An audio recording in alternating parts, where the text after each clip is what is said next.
Good morning, class. Our group, consisting of Ryan Yu, Jr., Sarah Kim, Jr., and Daniel Fu, Jr., decided to undertake the strange question of whether or not wealth was an indicator.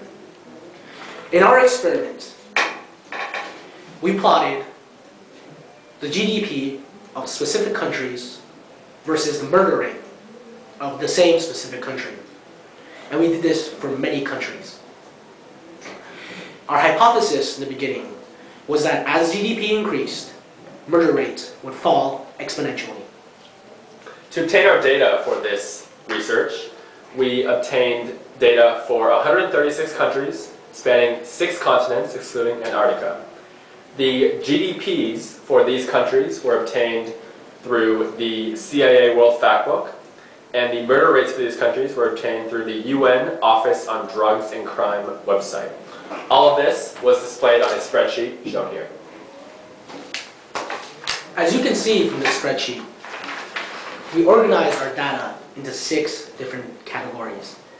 We organized it first into country, in order to separate which countries we were going to experiment and which countries lacked the necessary data for the experiment. We organized it by population. We organized it by number murdered for every 100,000 people yearly. We organized it by approximate total people killed yearly. And we also organized it by GDP in millions of dollars per country. Finally, we organized it by GDP in dollars as a total. Using the explanatory variable, which was GDP, and the response variable, which was the murder rate, first we calculated the linear regression for this data. As you can see, the linear regression is not very well fit, with a correlation of only r equals 0.123. The residual was also not scattered at all. Next, we tried the exponential regression. To do the exponential regression, we took the logarithm of the response variable, which was the murder rate, and we plotted this as a regression, shown here. The residual for this graph is also not scattered at all, with all the points being situated on the left side.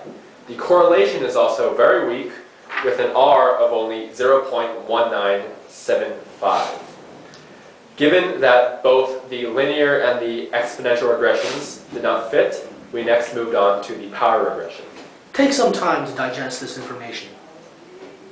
Okay, now we're back. As stated before, our final regression model was the power regression. In order to obtain this, we took the logarithm of both the explanatory variable, GDP, and the logarithm of the response variable, murder rate, of this specific country. The power regression, as seen here in the line graph and the residual graph, had the best fit with a correlation R of 0.302 and a very well scattered residual. Our prediction equation, log y hat, was equal to 8.8 minus 0.0000000000203 multiplied by the logarithm of x, which was the explanatory variable GDP in this case.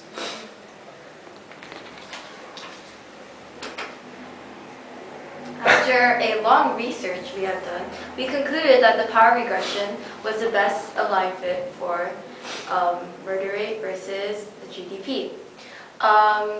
Because of this conclusion, we also have come to the conclusion that the graph is negative, slightly weak, with the R equals 0.302, and it was also a nonlinear regression between the GDP and the murder rates. Before we leave off for today, we'd just like to leave you students with a suggestion.